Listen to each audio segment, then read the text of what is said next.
Hello everyone, आप सभी का वापस से स्वागत करता हूं चैप्टर 3 के अंदर, जहां हम लोग एक बहुत ही इंपॉर्टेंट चीज के बारे में जानेंगे जो कि हमारे एजुकेशन सिस्टम से कट ही गया है और जिसके ज्ञान की हमें बहुत ज्यादा जरूरत है।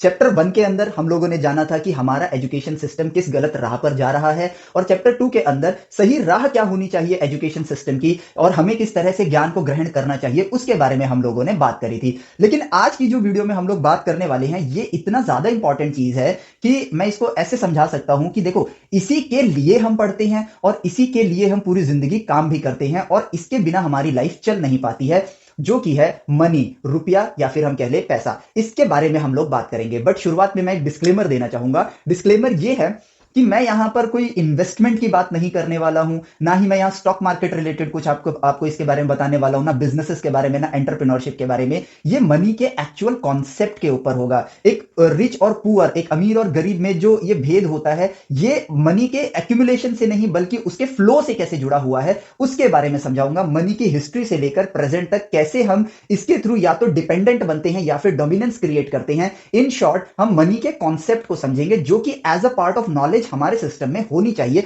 और यह बात बच्चों को भी पता होनी चाहिए और बड़ों को भी पता होनी चाहिए, ताकि हम अपने एम को, अपने लक्ष्य को इसके साथ इंटीग्रेट कर सके। और लास्ट में जो सबसे बड़ा कंक्लूजन होगा वो ये होगा कि हमारा मौजूदा एजुकेशन सिस्टम मनी से कैसे जुड़ा हुआ है, लेकिन इसको कैसे जुड़ा हुआ होना चाहिए उसके बारे में होगा।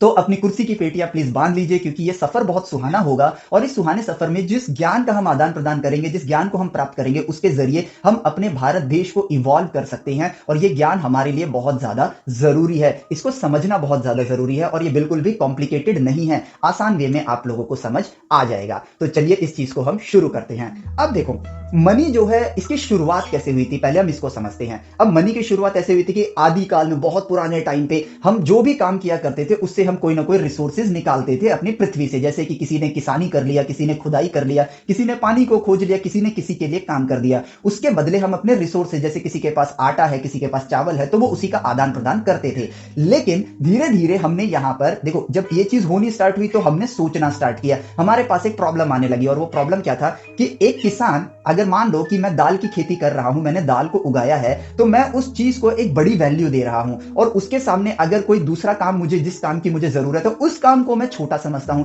तो उसके बदले मैं ज्यादा दाल देने के बारे में नहीं सोच रहा हूं। और हर किसी को दाल की नीड नहीं होगी, मतलब जिससे मुझे काम चाहिए उसको दाल नहीं चाहिए, उसको बल्कि चावल चाहिए। तो रिसोर्सेज यहां पर जो मेरे पास है, मैं उसके बदले अगर कोई काम कराना चाहता हूं, तो वो काम मैं नहीं करवा पा रहा हूं, क्योंकि उस बंदे को जो वो काम मेरे लिए कर सकता है, उसको दाल की नीड नहीं है, उसको चावल की नीड है। और फिर एक और प्रॉब्लम यहां पर निकल कर आती है। बस सोचने का खेल है सारा, कि जिसके पास चावल है उसको उस काम की नीड नहीं है। तो यहां पर इस प्रॉब्लम के साथ एक बड़ा ही तगड़ा सॉल्यूशन निकल कर आया, जो कि अगेन ऑब्जर्वेशन, इस परिस्थिति को ऑब्जर्व करके ही निकल कर आ रहा है कि ये कॉमन चीज हमें सबके लिए लेकर आनी चाहिए। चाहे वो कोई भी काम हो, हम उसके बदले जो रिसोर्सेज का आदान प्रदान कर रहे हैं, उसके बदले हम उस कॉमन चीज को देंगे। जितने काम की वैल्यू होगी उतनी क्वांटिटी में, उतने अमाउंट में हम उस चीज को देंगे, और उसी को आगे चल के नाम दिया गया मनी। क्योंकि मनी एक कॉमन फैक्टर बन गया, तो अब जिसके पास दाल है वो भी वो काम करवा सकता है, क्योंकि उस आदमी को दाल नहीं मिलेगी, उसको मनी मिलेगी, और जब उसको वो पैसा मिलेगा, मनी मिलेगी, पैसा मिलेगा, तो उससे वो चावल खरीद सकता है, क्योंकि चावल वाले के लिए भी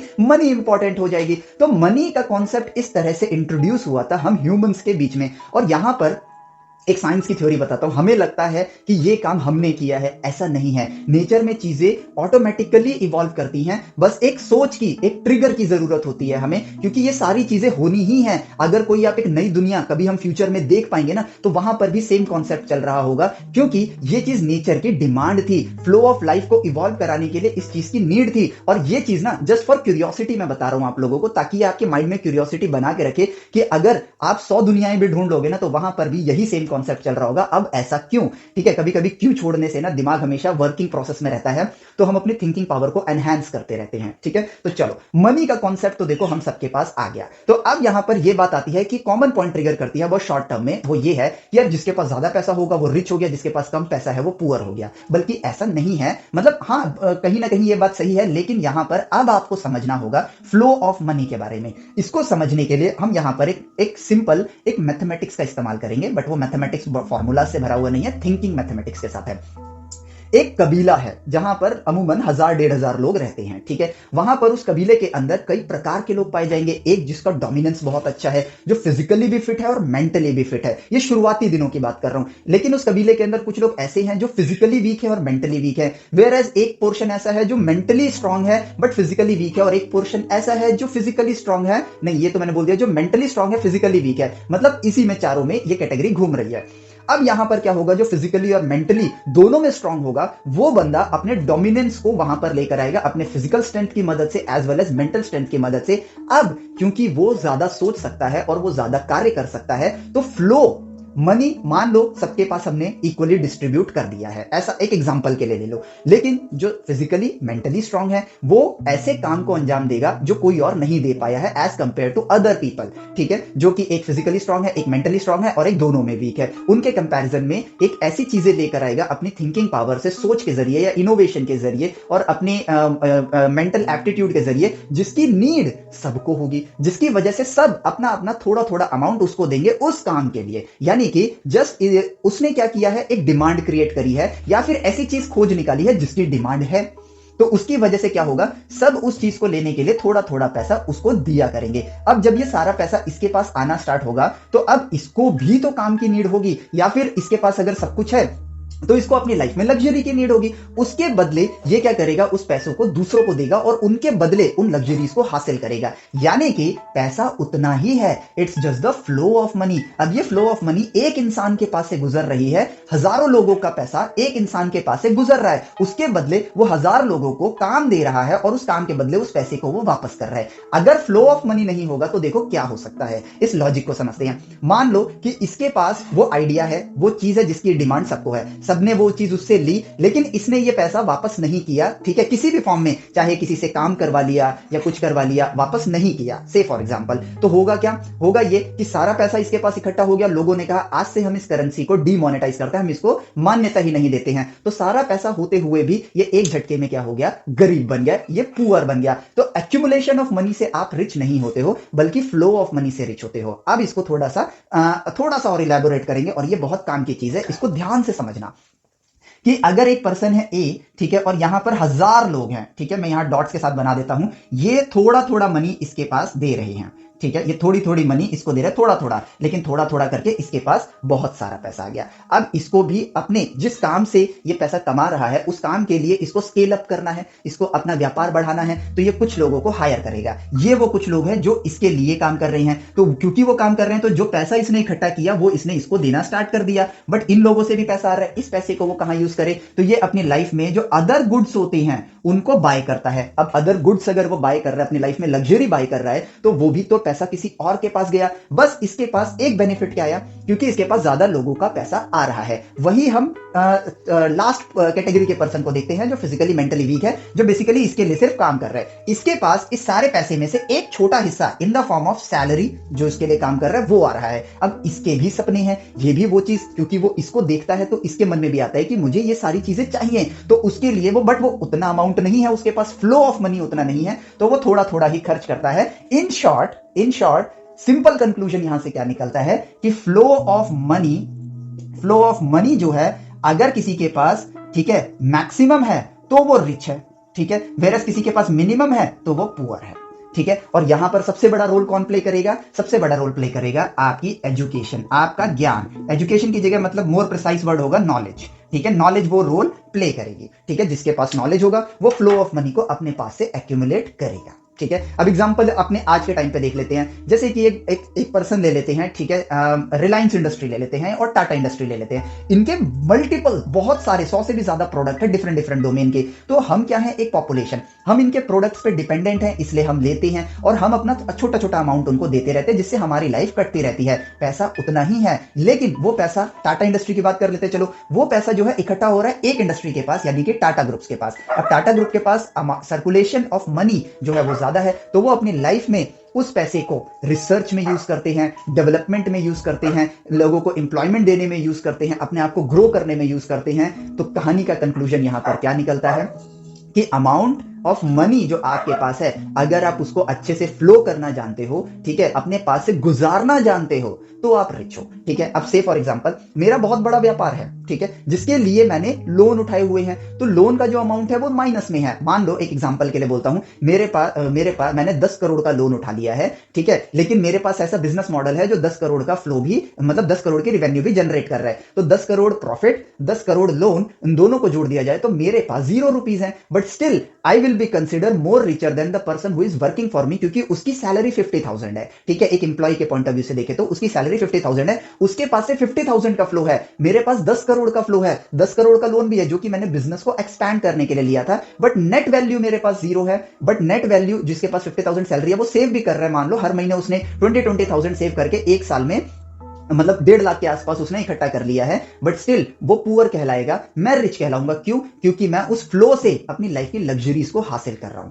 यानी कि आइडिया इंपॉर्टेंट है, एजुकेशन इंपॉर्टेंट है, नॉलेज इंपॉर्टेंट है। इन शॉर्ट, हमको क्या सिखाना है बच्चों को? फ्लो ऑफ मनी के बारे में। ठीक है, हम पूरी जिंदगी यहां इन्वेस्ट करें, वहां इन्वेस्ट करें, इसमें इन्वेस्ट करें, उसी में खोए रह जाते हैं और फ्लो ऑफ मनी के ट्रैप में फंसे रहते हैं। बल्कि जो ऊपर बैठे लोग हैं, जिनके पास एक्चुअल नॉलेज है, वो उस फ्लो ऑफ मनी को कंट्रोल करते हैं और हम कंट्रोल्ड वे में उनके बहाव में बहते हैं। हाँ, 100 में से एक इंसान कमा लेता है, उसी एक इंसान को हम एग्जाम्पल दिखाएंगे और 99% उसी एग्जाम्पल के पीछे एज अ भेड़ चाल आंख बंद करके पीछे पड़े रहते हैं और फ्लो ऑफ मनी के ट्रैप में अपनी लाइफ में वो रिचनेस हासिल नहीं कर पाते हैं। और उसके पीछे कहीं ना कहीं हमारे एजुकेशन सिस्टम का भी हाथ है। क्यों? क्योंकि ये चीज तो हम पढ़ते ही नहीं है, ये हमारे सिलेबस में है ही नहीं। इंपॉर्टेंट चीजें जिससे हम इवॉल्व कर सकते हैं वो हमारे सिलेबस में नहीं है। और यहां पर ना इस बात को इस वे में समझना होगा, क्योंकि ये हमारे नेशन को ग्रो करने के लिए, हमें ये ज्ञान दुनिया को नहीं बांटना है, ये ज्ञान अपनी देश के लिए हमें यूटिलाइज करना है। अब इसको हम फ्लो ऑफ मनी, देखो ये बात हमें समझ आ गई है, अब जरा इसको हम वर्चस्व के साथ जोड़ के देखते हैं कैसे काम होता है।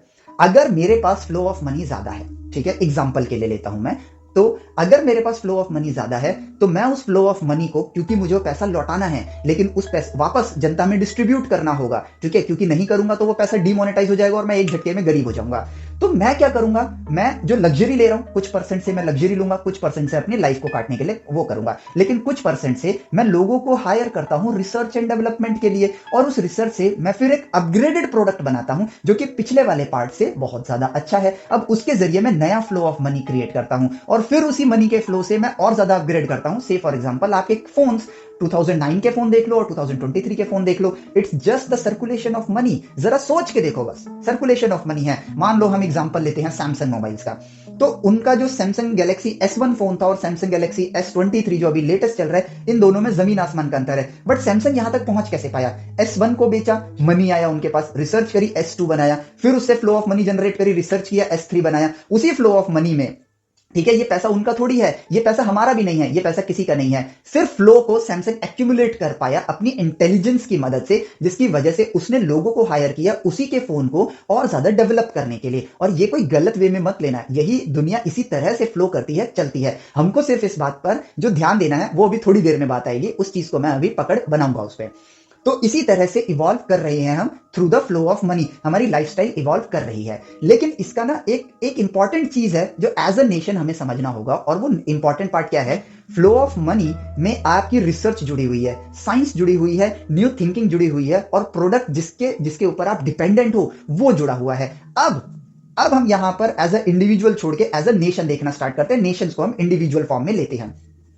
जो नेशन नए प्रोडक्ट्स डेवलप करेगा, जो नेशन नई नई इनोवेशन करेगा, वो नेशन दूसरी कंट्रीज के ऊपर अपनी डिपेंडेंसी, मतलब अपने आप को उन कंट्रीज को अपने ऊपर डिपेंडेंट बना सकता है। जैसे एग्जांपल फोन्स के बारे में बात करते हैं। फोन्स हमारी कंट्री में इनोवेट नहीं होते हैं, रिसर्च नहीं होती है, बट इसकी डिमांड सबके पास है। ठीक है, ऑपरेटिंग सिस्टम हमारा नहीं है बट इसकी डिमांड सबसे ज्यादा है। कंप्यूटर्स हम नहीं बनाते हैं बट इसकी डिमांड सबसे ज्यादा है। जिसकी वजह से होता क्या है, जो ये फ्लो ऑफ मनी है ये हमारी कंट्री से उन कंट्री तक जाता है, वो कंट्री के लोग हमें हायर करते हैं, और क्योंकि हमें तो कम ज्ञान दिया जाता है ना, तो हम उनके लिए काम करने को ही अपनी लाइफ की अचीवमेंट मानना स्टार्ट कर देते हैं, जिसकी वजह से वो कंट्री ग्रो करती है, उस कंट्री का प्रोडक्ट ग्रो करता है। और वो क्योंकि हम लोग उन पर डिपेंडेंट हैं, तो फ्लो ऑफ मनी कुछ इस तरह जा रहा है, वो हमें पैसा देते हैं अपने आप को ग्रो करने के लिए, और हम उनको वापस पैसा देते हैं उनके प्रोडक्ट को लेकर अपनी लाइफ को चलाने के लिए और फील गुड फील करने के लिए। टू बी फ्रैंक यही हो रहा है, ठीक है, जिसकी वजह से आगे चल के एक वर्ड होता है जो मैंने एक मूवी में सुना था, आर्मेगेडन, यानी कयामत का दिन। यानी कि जब कोई बुरा दिन आएगा, पूरे वर्ल्ड की इकोनॉमी जब ठप पड़नी स्टार्ट होगी, तो क्योंकि उनके पास फ्लो ज्यादा है, डोमिनेंस ज्यादा है, वो इजीली सर्वाइव करेंगे, बट हम लोग सर्वाइव नहीं कर पाएंगे। कल को मान लो हम वर्ल्ड वॉर शुरू हो जाता है, ठीक है, और हम सबसे अलग थलग पड़ गए। पूरी दुनिया जो डेवलप्ड कंट्री है, जिनके प्रोडक्ट्स पे हम डिपेंडेंट हैं, उन्होंने अपनी सर्विसेज ही देनी बंद कर दी, तो हम कैसे काम करेंगे? हम सोचते हैं कि ये सरकार इसके आगे, एक कंट्री की सरकार दूसरी कंट्री की सरकार के आगे क्यों झुकती है? वो इसलिए झुकती है क्योंकि वो इस सरकार के आगे, ये वाली गवर्नमेंट इस गवर्नमेंट के आगे झुकी हुई है। क्यों? क्योंकि ये डिपेंडेंट है। इन्होंने सर्विस बंद करी, इनकी इकोनॉमी पूरी गिर जाएगी। हमारा सॉफ्टवेयर इंडस्ट्री पूरा का पूरा अदर कंट्रीज जैसे यूएसए, चाइना, रशिया, इन जैसी कंट्रीज पे डिपेंडेंट है, क्योंकि उनके सॉफ्टवेयर के बिना हमारे पास अपना कुछ भी नहीं है। हमारा ऑपरेटिंग सिस्टम तक नहीं है हमारे पास। हम ना कंप्यूटर बनाते हैं, ना मोबाइल बनाते हैं। फैक्ट्री बेशक लग रही हूं, लेकिन वहां पर हमारा इनोवेशन कुछ भी नहीं है। तो दुनिया फ्लो ऑफ मनी पर चल रही है। ये ज्ञान बस हमें समझना होगा, और हमें पढ़ाई भी इसी तरह से तो करनी है ताकि हम उस फ्लो ऑफ मनी को चैनलाइज करें अपनी कंट्री के लिए। हम इनोवेट करें, दुनिया उस पर डिपेंड करे, ताकि जब आर्मेगेडन का दिन आए तो हम लोग दुनिया में स्टेबल रहें, हमारी इकोनॉमी ठप ना पड़े, हम अच्छी लाइफस्टाइल जी सकें। और सबसे बड़ी बात, लाइफस्टाइल इज प्रोग्रामेबल। उन्होंने हमें यह सिखाया कि हमारे प्रोडक्ट से आपकी लाइफस्टाइल अच्छी होगी, लेकिन इसको कहते हैं वर्चुअल स्लेव बनाना। हम वही चीज खुद भी तो इनोवेट कर सकते हैं, लाइफस्टाइल तब भी अच्छी होगी। लेकिन अच्छी बात क्या होगी? अगर हम खुद करेंगे तो ये होगा कि वो हम पर डिपेंडेंट होंगे, हम उन पर डिपेंडेंट नहीं होंगे। फोन तो फोन ही होता है ना, एग्जाम्पल के लिए ले रहा हूं। तो वो फोन वो बनाए, इससे बेटर हम बनाएं। हम क्यों नहीं बनाते हैं? क्योंकि हमारे एक कल्चरल हैबिट बन गया है, ठीक है। हमने पढ़ाई को जॉब के साथ जोड़ा हुआ है, हमने पढ़ाई को इनोवेशन के साथ नहीं जोड़ा है, हमने पढ़ाई को इवोल्यूशन के साथ नहीं जोड़ा है। हमारी पढ़ाई सिर्फ और सिर्फ चल रही है एक जॉब पाने के लिए। टू बी वेरी फ्रैंक, यही सच्चाई है, ठीक है। अब यहां पर हो क्या रहा है? इसकी वजह से हम सिर्फ काम करने के लिए अपने आप को पढ़ा रहे हैं, इवॉल्व करने के लिए नहीं पढ़ा रहे हैं। हम जब चैप्टर्स पढ़ते हैं ना, एक कड़वा सत्य है, हम जब चैप्टर्स पढ़ते हैं तो वो चैप्टर में लिखी हुई बातें हमको मोटिवेट नहीं कर रही हैं, बल्कि वो फियर लाती हैं। हम ये देखते हैं कि एक एग्जाम के अंदर इंपॉर्टेंट चैप्टर क्या है, ठीक है। हम ये नहीं देखते कि भाई उससे ज्ञान क्या मिल रहा है। इंपॉर्टेंट पॉइंट ये है, जब मैं देखता हूं ना कि मान लो जेईई मेंस और एडवांस का पेपर देने जाते हैं बच्चे, तो ये देखते हैं कि इस कॉलेज में सेलेक्ट होने के लिए मिनिमम इतने नंबर चाहिए, इतने नंबर लाने के लिए, और वो बहुत ही कम नंबर हैं, ठीक है। बच्चे 150 का टारगेट करते हैं, 50% सिलेबस को टारगेट करते हैं कि 50% सिलेबस के साथ हम जाएंगे। अब उस 50% में ये देखेंगे किस चैप्टर का वेटेज ज्यादा है, फिर हम उसको याद करते हैं, उसके टिप्स एंड ट्रिक्स को याद करते हैं। तो हम ज्ञान के क्षेत्र में तो एकदम ही गलत दिशा में जा रहे हैं। अब गलत दिशा में जाने से क्या है? इनोवेटिव माइंडसेट खत्म। हमें सिर्फ और सिर्फ अपनी 25 साल की मेहनत के बाद सर्वाइवल चाहिए। हम सर्वाइवल इंस्टिंक्ट के लिए काम कर रहे हैं। तो भाई जब कोई शेर लड़ेगा ही नहीं तो वो बकरी ही कहलाएगा। शेर को लड़ना सिखाओ, शेर को पिंजरे में बांध के, मतलब हमने पिंजरे वाले शेर बन रहे हैं। टू बी वेरी फ्रैंक, हम लोग पिंजरे वाले शेर बन रहे हैं, हम वो जंगल वाले शेर नहीं बन पा रहे हैं जो डोमिनेंस क्रिएट करें। और फिर जब हम एक बड़े से बड़े इंस्टीट्यूट में चले भी जाते हैं ना, तो हमारा ड्रीम क्या होता है? अपने देश को इवॉल्व करना, अपने देश में इनोवेशन करना। नहीं, हमारा मेन मोटिवेशन क्या है? क्योंकि हमारा कल्चर ही ऐसा बन गया है। और ये देन जो है, ये अंग्रेजों की देन है, जिन्होंने हमें एक ऐसा बेकार सा एजुकेशन सिस्टम दिया और हम उसको फॉलो कर रहे हैं, ठीक है। एजुकेशन सिस्टम अपने आप चेंज हो जाएगा जब हमारी सोच सही दिशा में आ जाएगी। अब हमारे लिए सक्सेस का मतलब है बड़ी कंपनी में जॉब। हमारे लिए सक्सेस ये नहीं बन रही है कि अपने ही देश में बड़ी बड़ी कंपनीज बनाएं, और हम जो चैप्टर्स जिनको हम एज अ टास्क लेते हैं कि ये 14 नंबर का आएगा, इसको पढ़ते हैं, ये 5 नंबर का आएगा, इसको पढ़ते हैं, इसमें से तो 2 ही नंबर का आता है, छोड़ देते हैं। क्या पता भविष्य की एक इनोवेशन उसी 2 नंबर के चैप्टर में छुपी हो। हमें किताबों से मोटिवेशन चाहिए। वो चैप्टर आपको ऐसी चीज बता रहे हैं जो आपको पता नहीं है, और हम उसको छोड़ देते हैं क्योंकि हमारा मोटिवेशन ज्ञान हासिल करना नहीं है, हमारा मोटिवेशन आईआईटी है। आईआईटी के बारे में मैं कुछ गलत नहीं बोल रहा हूं, अगेन एक डिस्क्लेमर दे देता हूं, मैं आईआईटी के बारे में गलत नहीं बोल रहा हूं, मैं उस कल्चर के बारे में गलत बोल रहा हूं जो आपको मोटिवेट कर रहा है दिन रात एक करके पढ़ने के लिए, लेकिन वो पढ़ाई करवाना चाहता है कॉलेज में एडमिशन के लिए, इनोवेशन के लिए नहीं, उस थिंकिंग के लिए नहीं जिससे हमारा देश आगे बढ़े। इस बात पे जोर डालना है बस हमें, ठीक है। हम एक क्वाड्रेटिक इक्वेशन की चैप्टर उठाते हैं, इस चैप्टर के अंदर टिप्स एंड ट्रिक्स भर देते हैं, बल्कि उस क्वाड्रेटिक चैप्टर के अंदर हम देख सकते हैं कि एक कर्व कैसे बिहेव करता है। जब एक कर्व मुड़ता है, सोचना ही तो सीखना है बस, और क्या करना है। आज सोचना सीखेंगे तभी तो कल ऐसी चीज बना पाएंगे अपनी सोच की शक्ति से जो एग्जिस्ट नहीं करता है। तभी तो हम दुनिया पे अपना डोमिनेंस बना पाएंगे, और तभी तो हमारा देश इवॉल्व करेगा। और इसमें बुरा क्या है? हमारे देश की इकोनॉमी बढ़ेगी। कैसे बढ़ेगी? जब दूसरी कंट्रीज का पैसे का फ्लो हमारे देश से होके गुजरेगा, तब हम अपनी रिसर्च एंड डेवलपमेंट में और ज्यादा पैसा लगा सकते हैं। It's time to trigger. हमारे एजुकेशन सेक्टर के अंदर इस ट्रिगर की जरूरत है कि मनी को हम लोग सिर्फ देखते हैं म्यूचुअल फंड में कैसे पैसा लगाना है, कंपाउंडिंग ग्रोथ क्या होती है, स्टॉक मार्केट में कौन सा खेल खेला जाए, कौन सा लूप लगाया जाए कि यहां की कॉल वहां की पुट बाय करके हम एक ऐसा कैंडल बना, एक ऐसा शेल बनाए कि प्रॉफिट हो जाए, लॉस कम से कम हो। इसी में तो हमारी पूरी जिंदगी निकल गई।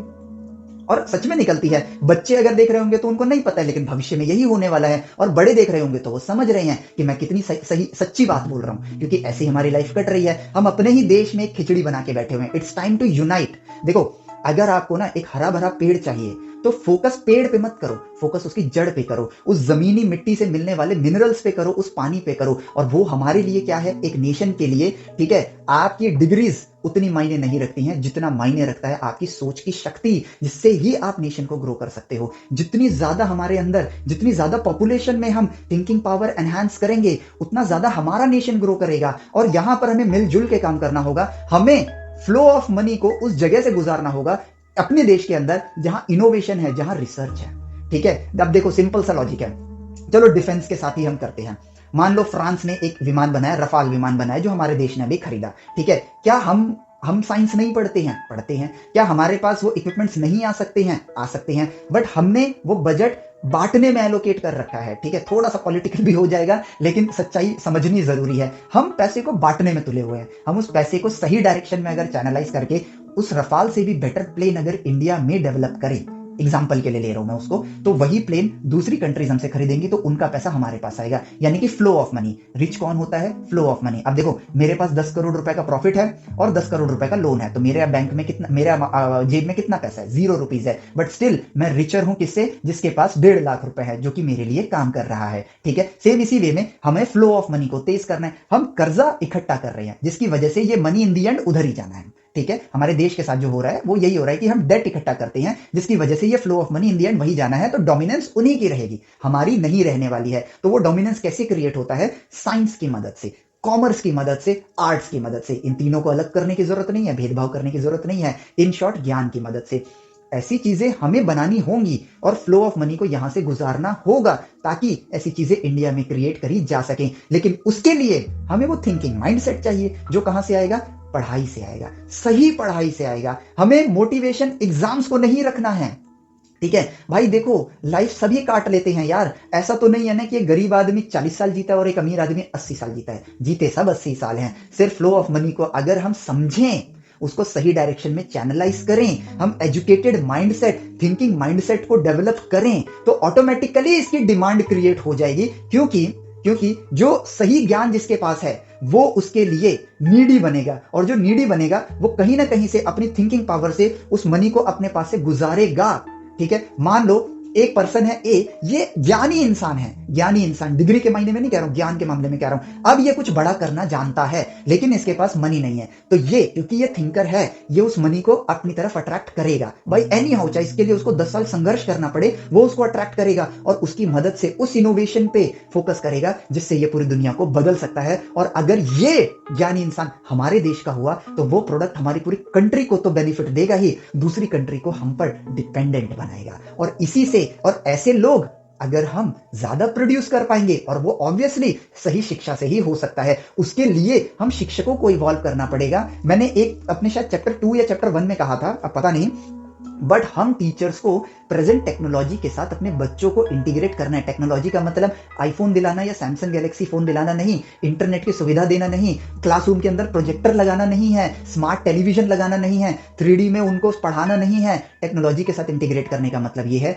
कि मुझे पता चला कि यार एक कंट्री है, मैं अभी नाम नहीं लेता हूं, ठीक है, उन्होंने एक ऐसा मटेरियल बनाया जिसे हम मेटा मटेरियल कहते हैं, जो इंफ्रारेड लाइट के अंदर आपको गायब कर सकता है। ठीक है, और नाइट विजन के दौरान इंफ्रारेड लाइट का ही यूज किया जाता है। तो एक फौजी संस्था के लिए, एक आर्मी के लिए वो कितनी अच्छी एक चीज हो गई कि रात में आपको देखा ही नहीं जा सकता है, ठीक है, तो रात में आपको देखा ही नहीं जा सकता है। अब ये उन्होंने बनाया है तो इसकी नीड तो हर फौजी दस्ते को होगी, अब उसके लिए वो मुंह खोल के पैसा लेंगे, ठीक है। अब ये चीज हमें पता है, तो ये जो ज्ञान मेरे पास है, ये जो इंफॉर्मेशन मेरे पास है, इसी के जरिए अब मैं अपने बच्चों को पढ़ाना स्टार्ट, मुझे नहीं आता मेटा मटीरियल बनाना, लेकिन इसके बारे में एक बात बताना, और जो प्रेजेंट सिलेबस में पढ़ा रहा हूं अगर उसका उसके साथ कोई कनेक्शन है तो उस एग्जाम्पल को उसके साथ जोड़ देना और बच्चों के अंदर क्यूरियोसिटी को बूस्ट कर देना ऑटोमेटिकली, ठीक है। मुझे नहीं पता मैथमेटिकल, मान लो उसके लिए फिजिक्स का ज्ञान चाहिए और मैं हूं भाई संस्कृत का टीचर, नहीं संस्कृत तो नहीं, मान लो मैं मैथमेटिक्स का टीचर हूं, तो मैं मैथमेटिक्स पढ़ा रहा हूं बट मुझे उसका फिजिक्स नहीं पता है, लेकिन अगर मैं वो ज्ञान सिर्फ दूं क्यूरियोसिटी के लिए, तो बच्चे के अंदर वो क्यूरियोसिटी आएगी, मुझसे वो ज्ञान लेगा मैथमेटिक्स का, लेकिन जब वो फिजिक्स का ज्ञान ले रहा होगा तो उस मैथमेटिक्स का इस्तेमाल करके उस फिजिक्स से वो नई नई चीजें खोजने की कोशिश करेगा जिसकी जरूरत है, ठीक है। हमारा बस एक ही, तो हम क्लासरूम के अंदर क्या कर रहे हैं, बेटा पढ़ो नंबर लाने हैं, पढ़ो नंबर लाने हैं, क्यों लाने हैं, कोई मतलब नहीं है, ठीक है। अच्छे कॉलेज में एडमिशन चाहिए इसलिए नंबर लाने हैं, देश को इवॉल्व करना है इसके लिए नंबर क्यों नहीं लाने हैं, आपको इनोवेटर बनना है इसके लिए नंबर क्यों नहीं लाने हैं, आपको नॉलेजेबल बनना है इसके लिए नंबर क्यों नहीं लाने हैं। आपको पता है 50 to 60% हमारे देश में अभी भी वो चीज चल रही है, और ये मैं बता रहा हूं क्योंकि मैं कई स्कूलों में विजिट कर चुका हूं, अभी भी ये चल रहा है, डेफिनेशन लिखोगे तो नंबर मिलेगी। भाई उसकी अपनी सोच, उसने जो बताया बच्चे ने वो भी तो सही है, सिर्फ वर्ड एग्जैक्टली बुक से मैच करने पे, मतलब हम इतने निचले स्तर पर आ गए हैं। समझने का प्रयास करना पड़ेगा, इसके लिए प्रयास नहीं एक्शन लेना पड़ेगा हमें इस पे, ठीक है। इट्स टाइम टू इवॉल्व, हमें इवॉल्व करना है सबसे पहले एजुकेशन सेक्टर के अंदर, क्योंकि वो नींव बनेगी, और जब नींव बनेगी तो हम थिंकर बनेंगे, जब हम थिंकर बनेंगे तो हम मनी को अपने देश में अट्रैक्ट करेंगे, और जब हम अट्रैक्ट करेंगे तो उस मनी के फ्लो से हम क्या करेंगे, एक ऐसा प्रोडक्ट बनाएंगे आगे चल के जिस पर दुनिया डिपेंडेंट होगी, जिससे मनी का फ्लो और ज्यादा आएगा, और इवॉल्व करेंगे जैसे सैमसंग ने इवॉल्व किया, जैसे एप्पल ने इवॉल्व किया, ठीक उसी तरीके से, जिससे हमारे देश की इकोनॉमी बढ़ती जाएगी, दूसरी कंट्रीज की हमारे ऊपर डिपेंडेंसी बढ़ती जाएगी, डेट यानी उधार हमारे देश का कम होता जाएगा, और हम एक अच्छी लाइफस्टाइल जिएंगे। जब हमारी इकोनॉमी अच्छी है तो जो लोग थिंकर नहीं भी हैं, एग्जांपल के लिए बता रहा हूं, जो लोग थिंकर नहीं भी हैं बट उनको काम करने के लिए दूसरे देश नहीं जाना पड़ेगा, अपने देश में ही काम कर सकते हैं और अपने देश में अच्छा खासा सैलरी अमाउंट भी कमा सकते हैं, तो ओवरऑल लाइफस्टाइल भी इंप्रूव होगी। यही डिफरेंस है डेवलप्ड नेशन में और अंडर डेवलप्ड नेशन में, और कोई डिफरेंस नहीं है, it's just the flow of money. तो मैं यही चीज आप लोगों को समझाना चाहता था कि देखो मनी के ट्रैप में हमें नहीं फंसना है, हमें मनी को कंट्रोल करना है। हमें इस बात को समझना है कि आज मेरे पास मनी का फ्लो कम है, इसका मतलब ये नहीं कि कल भी कम होगा। अगर सही ज्ञान लेंगे तो हम कल उस फ्लो को बढ़ा सकते हैं, लेकिन आज अगर ज्ञान नहीं है तो आज भी फ्लो कम है, कल भी फ्लो कम रहेगा, वो 10% के दर से बढ़ेगा, जिसको हम लोग एनुअल इंक्रीमेंट कहते हैं, बस, ठीक है। हमारे अंदर वो रिस्क एपेटाइट नहीं आएगा कि हमारे बच्चे इंप्लॉयमेंट छोड़कर बड़े बड़े बिजनेसेस के बारे में सोचें, इनोवेशन के बारे में सोचें। हमारा देश बिजनेस के बारे में भी सोचता है ना, तो क्या सोचता है, जो बिजनेस ऑलरेडी चल रहा है उसी के बारे में सोचता है, वो भी एक स्टेप आगे है एज कंपेयर टू जॉब। लेकिन देश को आगे बढ़ाने के लिए इनोवेशन पर ध्यान देना होगा, रिसर्च पे ध्यान देना होगा। साइंस एक फैसिनेटिंग सी दुनिया है, ठीक है, कॉमर्स एक फैसिनेटिंग सी दुनिया है, बट हम सिलेबस के मायाजाल में फंसे हुए हैं। भाई गवर्नमेंट सिलेबस काटे जा रही है, यानी कि ज्ञान की छटनी हो रही है, ठीक है, सिंपल सा लॉजिक। और हमें सिलेबस बड़ा लग रहा है, क्यों? क्योंकि हम सही दिशा में नहीं पढ़ रहे हैं, क्योंकि हम सही दिशा में नहीं पढ़ रहे हैं, ना पढ़ा रहे हैं, सिलेबस बड़ा लगता है। अब सिलेबस बड़ा लगता है तो ऊपर बैठे अधिकारी सोचते हैं चलो काट देते हैं। अब काट दिया ना, इसका मतलब ये ज्ञान आपने स्किप कर दिया, ये ज्ञान ही हटा दिया, थिंकिंग स्किल्स ऑटोमेटिकली कम होनी स्टार्ट हो गई। क्या पता वही चीज की जरूरत है। रैंडम सिचुएशन, हम ज्यादा थिंकर्स क्यों नहीं प्रोड्यूस कर पाते हैं? भाई आईआईटी में जाने के लिए मैं 50% सिलेबस सीख कर जा रहा हूं, ठीक है। एक एग्जांपल लेता हूं, रैंडमनेस सबके साथ होता है, लेकिन उसी रैंडमनेस की वजह से कुछ लोगों के साथ सटीकनेस बैठ जाती है। मान लो 100 बच्चे हैं, 100 बच्चे जो आईआईटी में गए हैं, ठीक है, इन 100 बच्चों ने ये 50% स्कोर करके ही आईआईटी में गए हैं। इन 100 बच्चों में से ऐसा मान लो कि भाई आजकल यूट्यूब पे आता है ना, ये पढ़ के चले जाओ तो ऐसा हो जाएगा, ठीक है। सबने वही चीज पढ़ ली, जिसमें मेजॉरिटी सेक्शन, एग्जांपल के फॉर्म में समझना, चाहे आप जेई का प्रिपरेशन कर रहे हो नहीं कर रहे हो, इसको एग्जांपल समझना। मान लो 5 सेक्शन है फिजिक्स के, 1 2 3 4 5, इन्होंने बोला ए बी डी, ये 3 सेक्शन कर लो, आपका सिलेक्शन गारंटीड है। इन्होंने ये कर लिया। अब ये जो 3 सेक्शन है, ठीक है, ये मैकेनिकल इंजीनियरिंग के लिए सूटेबल है, ये इलेक्ट्रिकल इंजीनियरिंग के लिए सूटेबल है, ठीक है, ये कंप्यूटर इंजीनियरिंग के लिए सूटेबल है, एग्जांपल के लिए लेते हैं, ठीक है। लेकिन इन सब ने एबीडी ही पढ़ा है। अब एक ने ले लिया सिविल इंजीनियरिंग, अब वो सिविल इंजीनियरिंग बेचारा, उसको ये सूटेबल था, ये तो वो पढ़ के ही नहीं गया है। अब कॉलेज में उसको वापस से वो थोड़ी पढ़ाएंगे, और कॉलेज में भी तो एग्जाम की ही रेस चल रही है ना भाई, हर 3 महीने में एग्जाम है, और उस 3 महीने के अंदर 2 बार सेशनल भी है, ठीक है। तो एग्जाम सिर्फ मार्क्स लाना है ताकि जॉब लग जाए। Why to be the virtual slave of the other countries? Let's evolve. हमको समझना होगा, हमें 4 साल कॉलेज में एग्जाम्स की रेस नहीं करनी है, हमें 4 साल कॉलेज में थिंकिंग पावर को एनहांस करना है। ठीक है, फैक्ट, ये इंपॉर्टेंट चीज है जिसको हमें समझना होगा। हमें 2 साल 11th-12th में आईआईटी की रेस में नहीं दौड़ना है, नॉलेज की रेस में दौड़ना है। और यकीन मानो, जिसके पास नॉलेज है उसके नंबर आएंगे, इसमें कोई दो राय नहीं है। नॉलेज है तो नंबर आएंगे। हमें एजुकेशन के अंदर एक ऐसा माहौल बनाना है जो थिंकिंग पावर को एनहांस करे। हम कोई चैप्टर खोलें तो हमें वो चैप्टर के अंदर फॉर्मूले ना देखने पड़े, हम बच्चों को ऐसी शिक्षा दें कि वो फॉर्मूले क्रिएट कर पाएं, हम उनको एक ऐसा एनवायरनमेंट दें कि वो सोच पाएं। ठीक है, इसके लिए जरूरी नहीं, हम कहते हैं कि इसके लिए हमें प्रैक्टिकल लर्निंग करनी पड़ेगी। अब प्रैक्टिकल चीजों के लिए भी तो फ्लो ऑफ मनी चाहिए, नहीं है। लेकिन आप एक ऐसा एनवायरनमेंट देखो, अगर टीचर के पास ज्ञान होगा, ठीक है, तो वो ज्ञान देगा। ठीक है, सही ज्ञान होगा तो वो सही ज्ञान देगा। लेकिन अब सबके पास तो सही ज्ञान नहीं हो सकता है ना, तो सही ज्ञान लिया भी तो जा सकता है। अगर एक 15 साल का बच्चा फिजिक्स सीख सकता है तो एक